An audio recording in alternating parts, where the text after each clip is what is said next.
Assalamualaikum warahmatullahi wabarakatuh. Alhamdulillah wa syukrulillah. Wassalatu wassalamu ala rasulillah wa ala alihi wa ashabihi wa mawalah wa la hawla wa la quwwata illa billah. Bersyukur kita kepada Allah atas segala karunia-Nya. Pemirsa yang berbahagia, kali ini kita masih akan melanjutkan tentang taubat.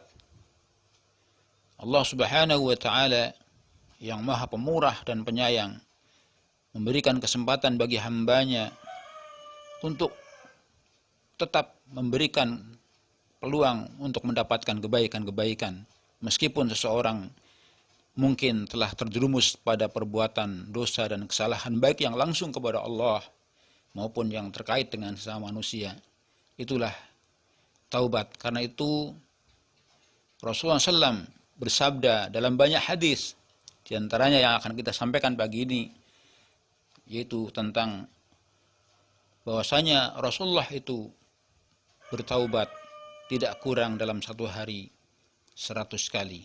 Dalam hadis yang lain tidak kurang dari 70 kali.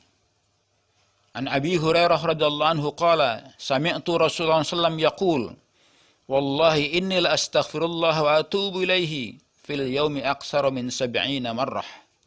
Rawahul Bukhari. Dari Abu Hurairah radhiyallahu anhu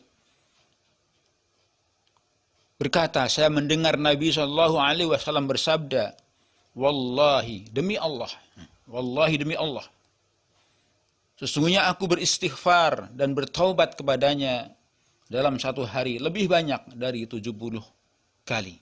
Hadis riwayat Imam Bukhari. Dan juga dalam hadis yang lain Nabi bersabda, ya ayuhan nasu tubu ilallahi wastaghfiru fa inni atubu fil yaumi mi'ata marrah. Rawahu Muslim. Wahai manusia, bertobatlah kalian kepada Allah dan beristighfarlah kepadanya. Sesungguhnya aku bertaubat dalam satu hari 100 kali. Hadis riwayat Muslim. Pemirsa yang berbahagia, dari hadis yang mulia ini, dari dua hadis yang kita baca ini, memberikan dalil dan petunjuk bahwa tentang wajibnya bertaubah. Li'anna Nabi sallallahu alaihi wasallam, bahwasanya Nabi sallallahu bersabda, ya ayuhan nasu tubu ilallah, wahai sekalian manusia, bertobatlah kalian kepada Allah. Wa idza tabal insanu ila rabbih, ketika seorang manusia bertobat kepada Allah, kepada Rabbnya, hasala bidzalika faidatain, maka dia akan mendapatkan dua faidah. Yang pertama, imtithalu amrullahi wa rasulih.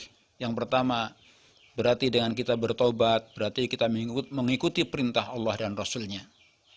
Ketika kita mengikuti perintah Allah dan Rasulnya, maka sudah tentu adalah kebahagiaan yang dijanjikan. Karena setiap yang diperintahkan Allah dan Rasulnya, setiap yang dilarang oleh Allah dan Rasulnya, maka di sana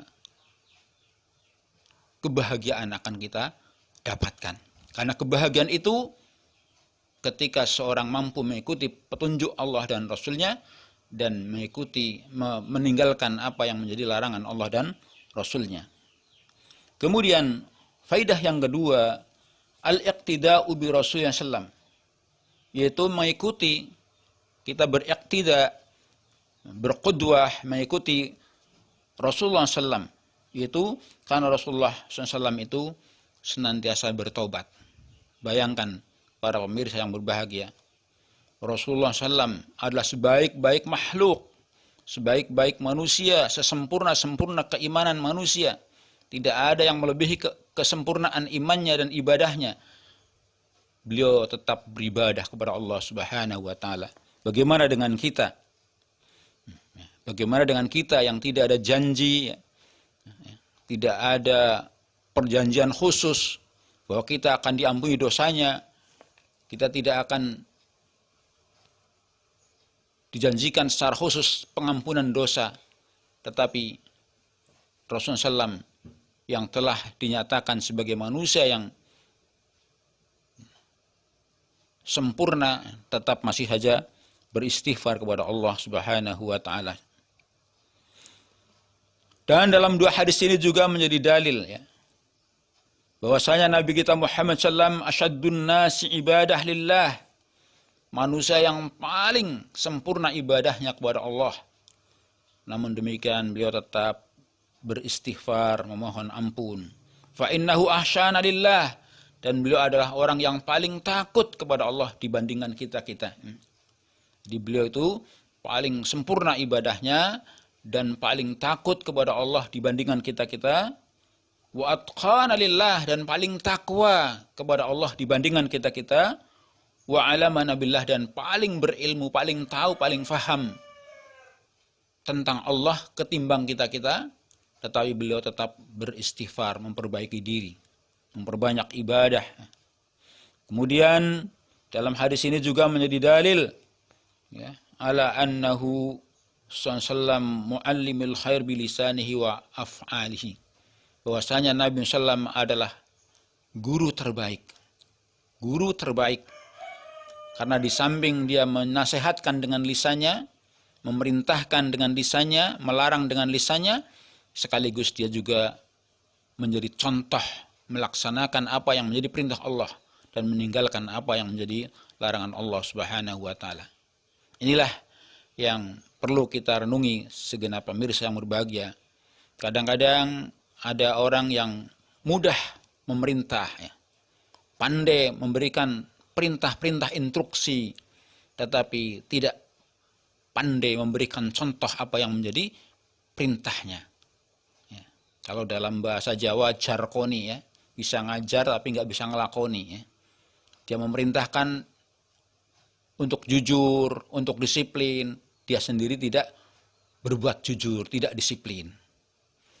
Memerintahkan untuk berbuat kebaikan, dia sendiri tidak melakukan. Inilah maka yang sering menjadi momok ya. Seringkali wajah Islam yang mulia, yang indah ini menjadi tercela, terhina karena perilaku pelakunya ya. Oleh karena itu ada satu ungkapan ya, al-Islam mahjubun bil muslimin. Islam ini kemudian terhalang karena sikap perilaku muslim itu sendiri. Demikian para jamaah yang berbahagia, semoga kita bisa mengambil faidah dari dua hadis yang mulia, yaitu kita senantiasa beristighfar kepada Allah, mohon ampun ya, dengan kalimat yang paling simpel dari kalimat istighfar, itu astaghfirullah atau astaghfirullahaladzim atau rabbighfirli wa tub alayya innaka antat tawwabur rahim.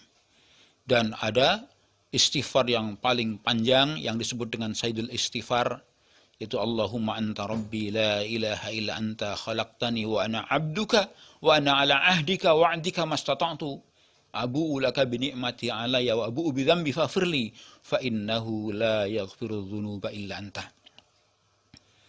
Silahkan pemirsa yang berbahagia milih kalimat yang mana yang paling mudah ya, karena lafal-lafal istighfar itu banyak ragamnya. Yang paling simpel, yang paling pendek itu astaghfirullah. Ada lagi kalimat istighfar yang lain, misalkan Allahumma maghfiratuka awsa'u min dunubi wa rahmatuka arja min amali. Ya Allah, ampunanmu lebih luas daripada dosa-dosaku dan rahmatmu lebih aku harapkan ketimbang amal-amalku. Semoga dengan kita memperbanyak istighfar, dosa-dosa kita diampuni Allah Subhanahu wa taala dan kita terjaga dari segala hal-hal yang tidak berguna. Demikian, semoga bermanfaat. Aqulu qouli hadza wa astaghfirullah. Assalamualaikum warahmatullahi wabarakatuh.